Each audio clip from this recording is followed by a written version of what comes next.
everybody. Welcome to Porto, Portugal. We're very, very excited today to have a conversation with Sonia Fernandes of Pista Magica, volunteer school how to do volunteer engagement. So it's a really crisp but clear winter's day here, and this is the first day of sunshine, as I understand it, in quite a very many days. So everybody is out and about.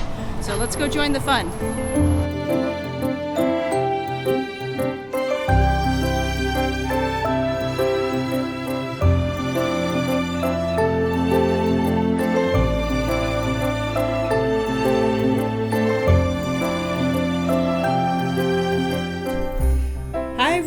I'm Dana Litwin, and I am absolutely delighted to be in Porto, Portugal, with Sonia Fernandes.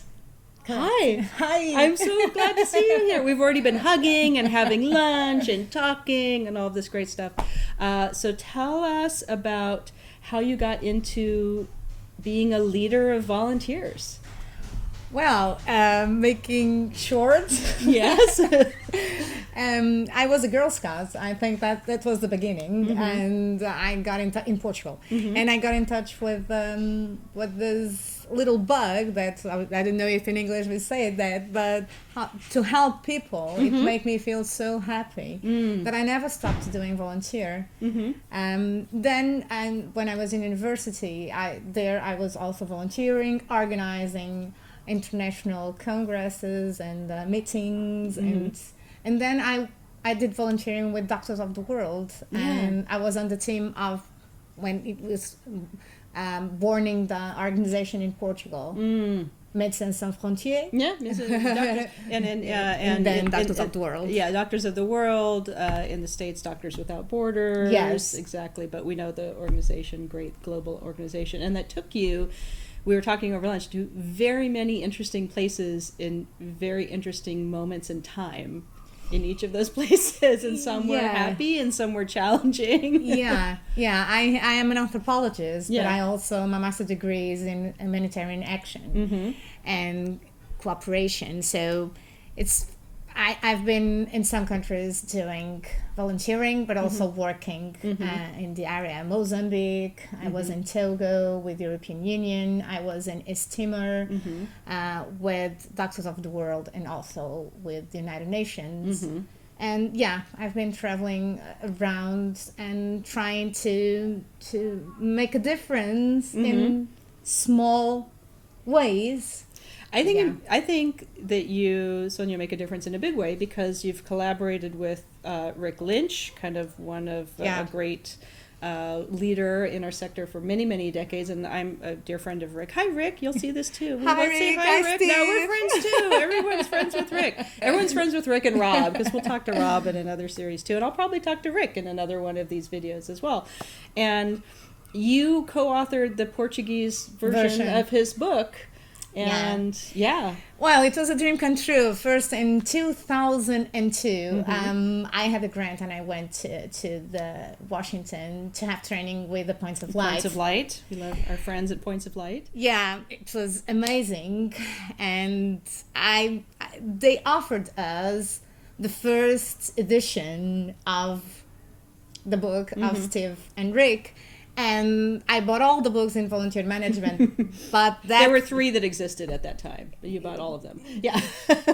Afterwards, and all these years, I bought Susan's books and everybody's books. Yeah. So, and I have a lot of them, and some in very specifics about matching or recruitment But that was the book that I really used in Portugal about the volunteer management. So we got in touch with them, and Rick already came to Portugal 3 times. So it's a dream come true. Terrible place with it is terrible food and mean people. Wonderful. Who wouldn't want to come to Portugal? We're here a few days, and fortunate to speak to you and another segment with our friend Alfredo now. And I don't want to go anywhere. I want to stay. I want to stay in Porto. We have a lot to see. Let's pan to the view for a second, just so you can see this. Wow, gosh, what a terrible day in Porto we're having here. So how did all of this, so all of this led your volunteer work with United Nations and Doctors of the World, Doctors Without Borders, and then now you're the director of Pista Magica. Did I say that right? Okay, yes. all right. Magic track, if we want Magic to. track, volunteer Yeah. school. Yes, it's a volunteer school. Yeah. Tell us, like, what is the biggest thing that you've learned running a school, training leaders of volunteers? What's the biggest lesson you've gotten out of your organization That yourself? is possible to change reality. Because in Portugal, volunteer management, it was like an expression that people didn't understand what it is. Of course, yeah. And now we have the leaders of the NGOs implementing the strategies, implementing the phases of the volunteer management, and we produce also a lot of books and manuals, and people are so eager to learn from that. So when I started the NGO, I invited some people to come along, and some of them said, Portugal is not ready for it. You want to do something that is amazing, but Portugal is not ready. So what I've learned is that it's possible, like almost 12 years after, we changed the way that volunteers are managed in Portugal in a good way. So a lot of NGOs now have methods, now have their volunteer programs in hand and working, and have more volunteers, and volunteers are happier. So it's been a trip of a lot of work, but of happiness, because you can see the difference. Yeah, and knowing that you are having that impact in your organization. We were talking about over lunch, we had really delicious food anywhere. And there's country, you just wander outside and delicious food just starts to come at you just spontaneously. About when we feel like, there's so much trouble, there's so much strife, there's so much about the world that needs to be solved, to be fixed. And a core piece of that for me, I feel, is this connection with each other and being able to see the humanity in each other and see where we have things more in common than we have differences. Yes. And it feels like volunteerism and volunteering and that idea of service to others, this is at the core of what can change the world. So if you've changed the culture in Portugal around volunteering in only 12 years or less, probably less, because now it's very much changed, how do you see your ripples going out to the rest of the world? Now I got the chance to meet you, which is amazing, and I hope we still connected. And really, my school on volunteer management comes from the US, and I normally say it if we are talking about this is where I have learned. But the world is a small country in the sense that we are all connected, and in Europe, we are sharing with the other NGOs because we are working in Erasmus Plus projects all over Europe. So we are spreading the word, and also we are creating methods of training, of capacitation that we are sharing with others. We are trying to create new ways of involving the leaders and how to manage volunteers. So, and I hope not only the contacts here in Europe, but all over the world, that we could share our good experiences, having in consideration that each culture you have to adapt. Yeah. But that are little adjustments that you have to do, because humans, as you say, are humans all over the world. Yeah, people are people. Everywhere we go, everyone wants to feel heard, feel valued, have a nice life, life, liberty, the pursuit of happiness. You can translate that across any language and any cultures. Just let people be people and let them be happy, and give them the resources that, and have society function in a way that supports people leading good lives, having a good quality of life, being able to connect with friends, with family, and the rest of the community. It's so important. So I always say that when I was a little tiny kid, like no little kid anywhere in the world sits around when they're 5 or 6 years old and says, I'm going to design volunteer programs someday. I'm going to teach leaders of volunteers. So we know this is a real career. Yes. We know that this is an entire sector that is starting to talk to other sectors and sharing our wisdom and our best practices. All this time ago, when you were starting Pista Magica, what was one thing that you wish someone had told you about volunteer engagement or managing volunteer programs? So what's one piece of wisdom that you could go back in time that you know now and share with yourself? About volunteer managing process? Any of that. Or the experience of starting an organization around it. Probably. I think that I've learned so much with you. The Anglo-Saxonic world has so much to give us, and I have to say this. And we don't have to invent the wheel. It's already invented. We have to share it and improve it. Yeah, that's what I'm saying. But the thing that I probably would say is that when you create an organization from scratch, that is possible. People come to me asking for advices, but more what they are asking is to make them believe that it's possible. That they can do it. That themselves. They can do it. Yeah. And for a lot of years, I struggled in the sense of how can I make a life of this? Yeah. In my case, I have 2 kids. How can I pay my salary, the salary of my staff, and how can we get more people to come to work with us and have an impact? Yeah.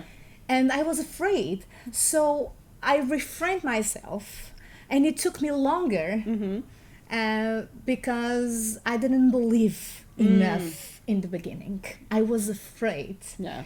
And to be afraid is normal. Yes, of course. We're all gonna hit that in challenges in our life, or trying to start a brand new project or a brand new organization, especially around volunteerism or where everyone who's starting as a volunteer and just, do we have enough money to pay anyone to work here? Yeah, but the tool is the courage. Yeah, it just takes it. It's to take a chance and to take the risk and say, if it doesn't work, okay, I have the plan B. Yes.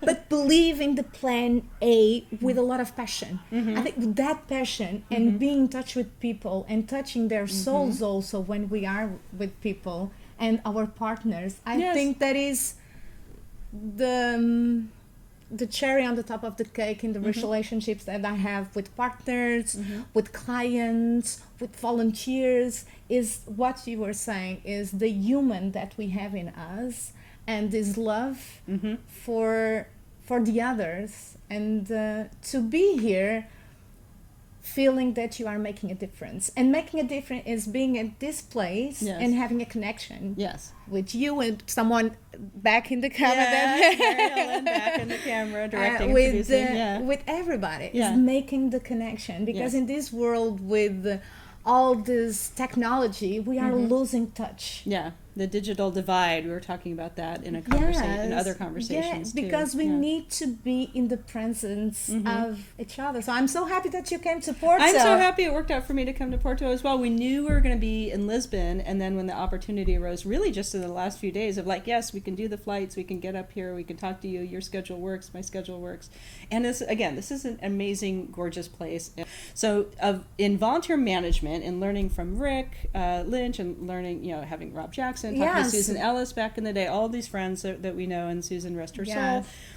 But all this wisdom, what is part of what I do in the series is a short little tip, just like what's a little Tuesday tip, what's a little tip, 2-minute tip on volunteer engagement, volunteer management that you think is important for new professionals in our sector. If someone's just coming into this career, what's one little tip you'd get, like not starting a whole organization, but someone just got hired as a volunteer coordinator somewhere? What's your favorite little piece of tip?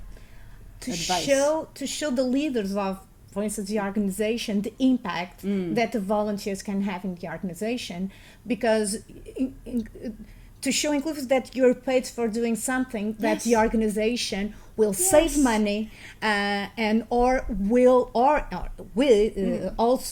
will have more impact in the quality of life or in human rights, whatever the impact that the volunteers are having. That's the thing that I tell always to the volunteer management.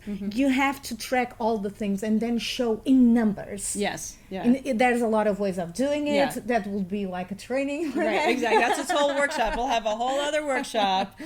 But yeah, and that's true of just knowing, having the leaders and the deciders in the organizations that we work for, understanding how important this is to the capacity that we're creating ambassadors. The Yes. best advertising we have for a mission of any agency, no matter what kind of work they're doing, is a happy volunteer is talking well about the agency, is doing their work better.